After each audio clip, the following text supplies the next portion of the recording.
Ne jugez pas, c'est trop facile quand on ne sait pas. C'est trop facile quand on ne voit pas. Me jugez pas, Camille Lelouch, vous connaissez Philippe Bilger, vous qui connaissez tout, j'ai appris que Philippe Bilger connaissait de l'âme à Dita Vantise, de la chanteuse populaire des années 90 à la danseuse érotique. Il est difficile érotique. de ne pas la remarquer. Ben oui, c'est vrai. Camille Lelouch, tiens, vous connaissiez Philippe Bilger ou pas ? De nom, oui. De nom, ouais, c'est une humoriste qui chante aussi également. Adrienne et Maxime la connaissent. Soupçonné de conflit d'intérêts, Éric Dupond-Moretti est donc convoqué la semaine prochaine chez les magistrats en vue d'une mise en examen. Emmanuel Macron, assez embarrassé, s'il soutient son garde des Sceaux, on fera tout pour le garder au gouvernement. C'est ce qu'il a affirmé il y a quelques semaines. Eh bien, le chef de l'État est toutefois attaché à la jurisprudence Balladur. Un ministre mis en examen doit quitter le gouvernement.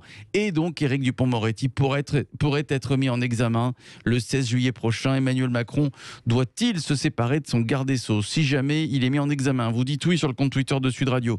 Oui à 91%, 0826 300 300. Ça, c'est le numéro du standard de Sud Radio pour réagir, en débattre avec Philippe Bilger, Adrienne Bretons, Maxime Thiebaud. Tiens, je vais commencer avec vous. Alexandre est avec nous. Bonsoir Alexandre. Bonsoir. Bonsoir Alexandre de la Drôme, on vous entend parfaitement Alexandre. Alors, dites-nous, Éric Dupond-Moretti, est-ce qu'il doit rester garde des Sceaux ou pas? Alors, il n'est pas à sa place, déjà je pense, ce n'est pas la bonne personne à la bonne place. Ensuite, je serais... moi, en tant qu'individu, je dirais qu'il faut le gicler. Maintenant, je suis à la place de Macron, je dis je le garde parce que je ne peux pas le gicler. Voilà la réalité. Pourquoi je ne peux pas? Pourquoi il ne pourrait pas? Parce que ce serait encore une erreur de plus qu'il aurait commise, de choix, une erreur de choix, ouais. Voilà, de personne. Une de plus encore, ça en fait déjà beaucoup, énormément. Mais honnêtement, comme je disais à Mélodie. Ouais. Mélodie, c'est la standardiste qu'on embrasse, la standardiste des vraies voix. Ouais. Je regarde la politique française, même si j'habite en France depuis 2010, je suis revenu vivre en France. J'ai passé 35 ans en Suisse. Mon frère avait pris la nationalité, moi je ne l'ai pas prise, mais bon, est-ce qu'on dit d'y retourner? Donc je regarde la politique française, le pays où j'ai grandi, avec des lunettes autres que les vôtres. Ouais. Et donc je suis... dégoûté, c'est le terme exact. Voilà. Il faut être fou aujourd'hui pour vouloir être ministre ou président dans ce pays où les débats ne sont que des confrontations d'opinions et les gens prennent leur opinion pour des vérités. C'est triste, c'est un échec monstrueux. Vous êtes mieux en Suisse, on l'a bien compris. Tiens, je vais, Adrienne Bretons, Maxime Thiebaud, juste vous rappeler que Édouard Philippe avait indiqué, souvenez-vous, dès son premier gouvernement, que les ministres mis en examen devraient démissionner, exception faite de la diffamation. Souvenez-vous de François Bayrou et Marielle de Sarnez, Sylvie Goulard également, en cause dans l'affaire des soupçons d'emploi fictif. Eh bien, ils ont quitté leurs fonctions, et ce, dès l'ouverture de l'enquête judiciaire. Ils n'ont pas attendu d'être mis en examen, c'est arrivé ensuite.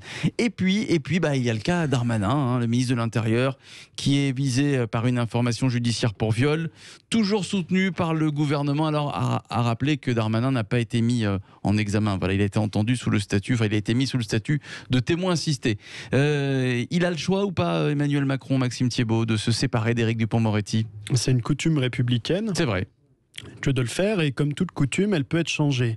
Et moi, c'est une coutume qui me semblait bien dans un état de droit dans lequel il n'y avait pas d'entrave parfois de la magistrature sur le pouvoir exécutif et le pouvoir législatif. Et je note, et je le dis sincèrement, et pour moi c'était un point de rupture depuis le mur des cons par une partie, par le syndicat de la magistrature, je pense que la magistrature française est parfois un peu entachée et je pense donc que cette coutume ne doit plus forcément être appliquée.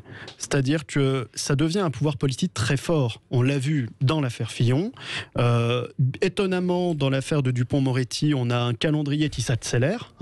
Il y a beaucoup de personnes mises en cause en France qui ne passent pas devant un juge d'instruction pour être mises en examen aussi rapidement que ne pourrait l'être notre garde des Sceaux.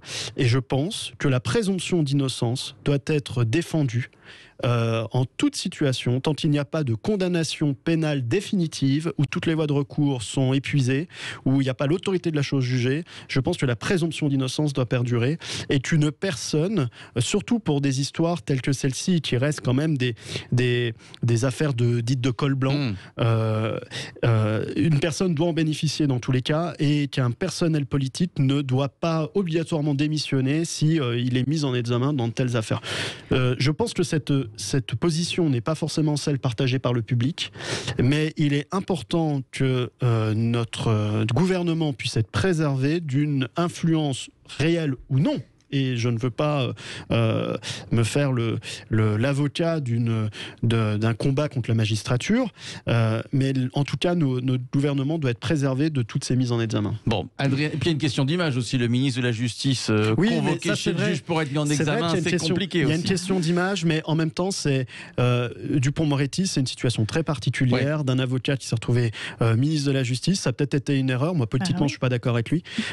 Donc, il y a une situation particulière, mais je me méfie toujours de l'instrumentalisation politicienne qui peut être faite via le Code de procédure pénale. Ouais. Adrienne Breton. Moi, je trouve qu'il y a quand même un devoir d'exemplarité quand on est garde des Sceaux.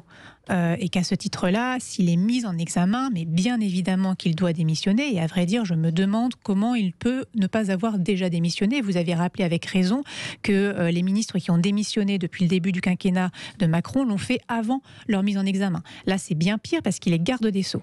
Il faut quand même rappeler les affaires pour lesquelles il y a potentiellement une mise en examen du garde des Sceaux, c'est quand même pas rien. En fait, on l'accuse d'avoir utilisé sa fonction de garde des Sceaux pour intervenir dans des dossiers où il était avocat. Si on était dans le cadre privé-public, on dirait qu'il y a conflit d'intérêts. Donc c'est extrêmement grave ce qui s'est passé. Il y a une affaire qui est liée, qui est un des démembrements de l'affaire Sarkozy. Il y a une autre affaire avec un juge d'instruction à Monaco, où le garde des Sceaux était alors avocat et avait accusé le juge d'instruction d'avoir des méthodes de cow-boy. Et une fois qu'il a été nommé ministre, il a lancé une enquête administrative sur ce juge d'instruction. Donc il y a quand même un faisceau d'indices qui est un peu inquiétant. Il sera peut-être blanchi. Mais néanmoins, moi je trouve ça normal qu'on ait une justice qui regarde ce qui se passe. S'il est mis en examen, bien évidemment qu'il doit démissionner. Et vous avez dit à juste titre, je pense qu'il y a quand même une question qu'on peut se poser sur est-ce qu'il était judicieux ou pas pour Emmanuel Macron de le nommer comme garde des Sceaux, sachant qu'il était avocat et sachant qu'il tapait sur les magistrats et qu'il avait un certain nombre de contentieux avec le PNF ou avec un certain nombre de magistrats. C'était peut-être pas le meilleur choix.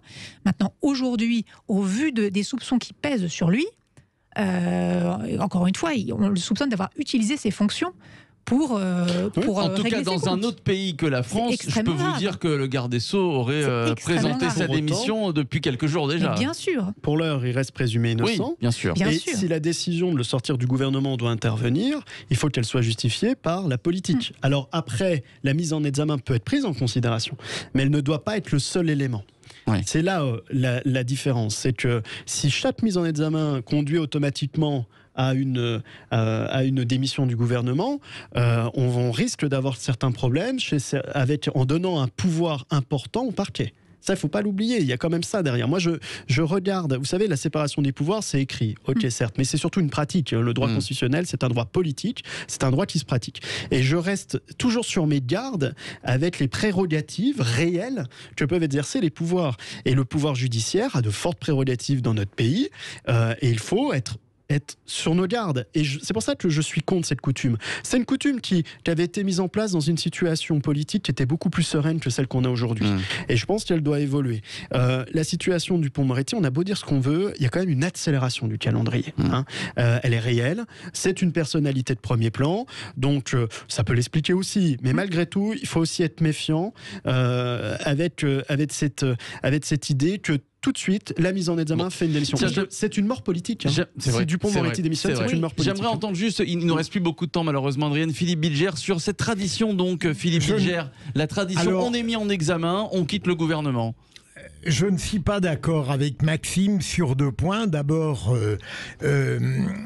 le rapprochement qu'il a fait à nouveau avec l'affaire Fillon m'apparaît totalement incongru. Deuxième élément, il évoque la mise en examen. Il n'oublie pas que là, il s'agit de la commission d'instruction de la Cour de justice. Ça n'est pas une justice totalement ordinaire. Pour ce qu'a dit Adrienne, je la rejoins en grande partie. Éric Dupond-Moretti estime pour sa défense qu'en réalité, il ne fait que continuer des processus qui avaient été engagés par Nicole Belloubet. Mais il est évident, je rappelle, puisque j'ai lu que son avocat soutenait en quelque sorte que c'était une offensive des magistrats contre un avocat devenu ministre, que initialement l'action a été engagée par Anticor. Mais je me suis fait une règle, je n'ai pas envie de parler de ce qui pourra advenir entre la perquisition qui a duré 15 heures et la possible mise en examen le 16. On verra, mais je serai prêt, comment dirais-je, ce ne serait pas le premier pari que je perdrais. Ouais. Je ne crois pas une seconde qu'Emmanuel Macron lâchera le garde des Sceaux. Bon, en tout cas, réponse le 16 juillet prochain, c'est vendredi, voilà. Quelle sera l'issue? Est-ce que Éric Dupond-Moretti serait mis en examen et est-ce que Emmanuel Macron va se séparer de son garde des Sceaux? Si tel est le cas, rendez-vous la semaine prochaine pour le feuilleton Dupond-Moretti.